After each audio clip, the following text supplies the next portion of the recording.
La succession de mon père décédé, décidément, comprenait un appartement. Nous n'avons jamais fait d'attestation de propriété. Ma mère souhaite me faire donation de sa part. Est-ce possible sans avoir au préalable fait cette attestation?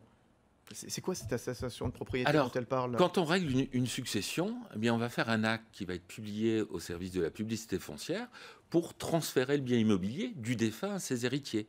On va constater ce transfert de manière à ce que l'ensemble des services administratifs et fiscaux soient informés du fait que vous êtes propriétaire d'un bien ou d'une part d'un bien immobilier. Un petit peu comme le changement de carte grise, c'est pour l'immobilier, le changement de carte grise au niveau du service de la publicité foncière. Cet acte, il est obligatoire. Voilà, Il est obligatoire. Effectivement, de temps en temps, pour des questions de coût, certains vont le différer un petit peu dans le temps, mais il revêt un caractère obligatoire. On suit une chaîne de propriété et les services publics sont informés de qui est le propriétaire à chaque étape. Et effectivement, on a des clients qui n'ont pas fait l'acte et justement... Parce qu'elle précisait, enfin je n'ai pas pris toute la question, mais elle précisait, Jade, nous n'avons jamais fait d'attestation de propriété faute de moyens financiers.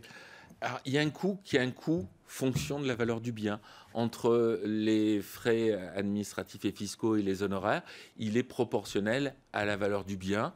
Donc au moment du décès, effectivement, il y a des dépenses d'obsèques ou un certain nombre d'autres dépenses. Donc certains vont préférer le différer dans le temps, mais un jour ou l'autre, il faudra le faire. Et quand on le diffère, on le risque de le faire sur une valeur plus élevée et donc de payer un coût certainement plus élevé. Donc ce qu'elle dit, voilà, ma mère souhaite me faire donation de sa part, est-ce que c'est possible?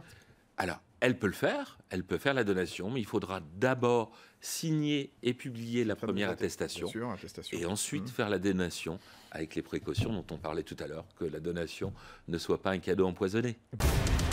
BFM Business, le club du droit, passez-moi le notaire.